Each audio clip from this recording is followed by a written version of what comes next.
अस्सलामु अलैकुम रहमतुल्लाहि वबरकातुह। तमाम तारीफ़ उस अल्लाह के लिए है जिन्होंने तमाम चीज़ों को पैदा किया है। उसके बाद नबी अकरम सल्लल्लाहु अलैहि वसल्लम पर दुरूद और कामिल नाज़िल हो। हम सब कहेंगे अल्लाहुम्मा आमीन, अल्लाहुम्मा आमीन। क़ाल नबी सल्लल्लाहु अलैहि वसल्लम मन सलिमुल मुस्लिमून मिन लिसानी व यदिही औ क़ामा क़ाल अलैहिस्सलातु वस्सलाम। आज 26 जनवरी 2021, इस मौका पर मैं आप हज़रात के सामने चंद कलिमा अर्ज़ करना चाहता हूँ।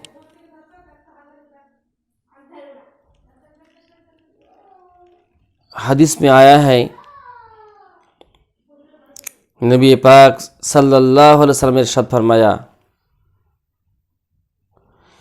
कामिल मोमिन, कामिल मुसलमान, पक्का मुसलमान वो शख्स उस वक्त तक नहीं हो सकता जब तक उस बंदा के हाथों से अपने दूसरे आदमी, अपने पड़ोसी या कोई महफूज ना हो सके। इसका मतलब यह है कि अल्लाह के नबी ने जो इरशाद फरमाया, इसमें हम लोगों को तवज्जो देना चाहिए, फिक्र करना चाहिए कि हमारे नबी ने कितनी कीमती बात फरमाया है कि हम उस वक्त तक कामिल मुसलमान, कामिल मुमिन नहीं हो सकते हैं कि हमारे पड़ोसी में कोई भी आदमी रहे, चाहे वो हिंदू हो, चाहे मुसलमानों हो, चाहे वो ईसाई हो, चाहे वो जैन हो, कि हम हमारे पड़ोसी को, किसी आदमी को हम नुकसान पहुंचाना चाहते हैं, चाहे वो ज़बान से उसको गाली देते हैं, हाथ से उसको मारते हैं और क्या क्या बुरा भला कहते हैं। जो इस तरह करेगा, जो आदमी उसके शर से अपने पड़ोसी, अपने गांव, अपने देश महफूज न रहेगा, वो आदमी पक्का मुसलमान नहीं हो सकता है। तो हम लोगों को ये फिक्र करना चाहिए,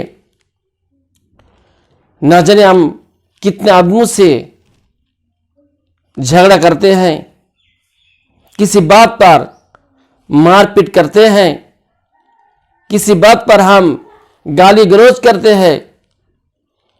ये मुसलमानों को शान निशान नहीं है कि किसी आदमी को मारे, किसी आदमी को गाली दे, किसी आदमी को धोखा दे।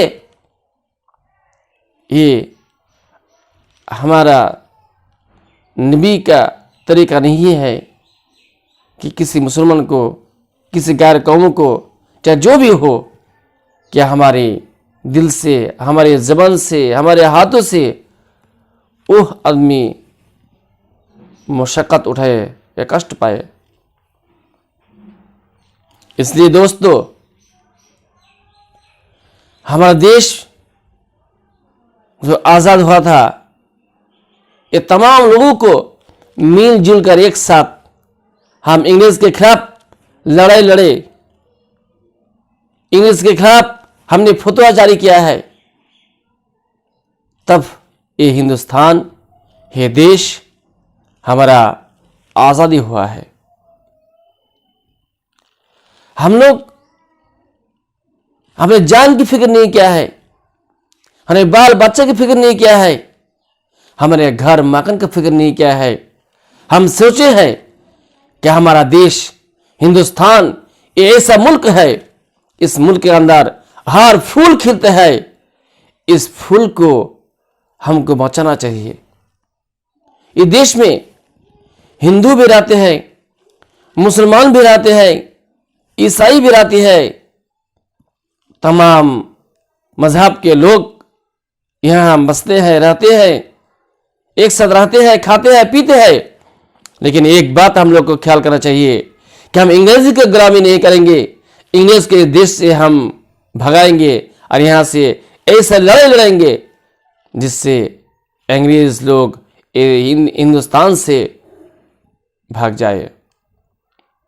इसलिए हमारे बड़े बड़े उलमा हजरत ने मशवरा किया है कि इंग्लिश से लड़ना चाहिए और ज़रूर लड़ना चाहिए जब तक ये अंग्रेज लोग हमारे देश से नहीं जाएगा, ये हमारा हिंदुस्तान अच्छा नहीं रहेगा। इसलिए हमारे उलमा हजरात ने, खास तौर पर उलमा देवबंद ने इस देश की आज़ादी के लिए, इस देश के हर चीज़ के लिए मुशक्क़त डाली है, बलिदान दिया है, कुर्बानी किया है। कहा गया है कि हिंदुस्तान की आज़ादी के लिए, इस देश की आज़ादी के लिए दिल्ली से लेकर लाहौर तक किसी ऐसे जगह ऐसा दरख्त बाकी नहीं था जिस दरख्त पर उलमाओं को शहीद करके चढ़ाया नहीं गया, शाखे पर लटका दिया था। जिन उलमाओं ने हमारे देश के लिए अपनी ज़िंदगी को कुर्बानी की, बलिदान दिया है, अल्लाह ताला से दुआ मांगते हैं कि अल्लाह ताला इनको जन्नत नसीब फरमाए। और दिगर जो हजरत जो इस बलिदान में शिरकत की है, हम उनसे भी उनके रूह के मग़फ़िरत के लिए भी दुआ करते हैं कि अल्लाह ताला हमारे इस हिंदुस्तान में सबके साथ एक साथ रहने, सहने, चलने फिरने की तौफीक अता फरमाए और हम इस देश में हर आदमी से किसी भी मज़हब के हो हम मोहब्बत करेंगे और इस मोहब्बत के बिना पर हमारे देश तरक्की पर पहुंचेगा, बुलंदी पर पहुंचेगा, कभी भी नहीं गिरेगा। इसलिए कभी शायर इकबाल ने कहा है, सारे जहां से अच्छा हिंदुस्तान हमारा, सारे जहां से अच्छा हिंदुस्तान हमारा, ये बुलबुलें हैं इसकी, ये गुल सितारो हमारा। ये बांग्ला में एक शेर है, कहा गया है, সকল দেশের রানী সেজে আমার জন্মভূমি, সেজে আমার जन्मभूमि। इसलिए हजरत मैं आप हजरत के सामने जो एक हदीस फरमाया था कि वो पक्का मुसलमान, पक्का मुमीन उस वक्त तक नहीं हो सकता है जब तक उन आदमियों के हाथ से, ज़बान से दूसरे आदमी महफूज ना रहे।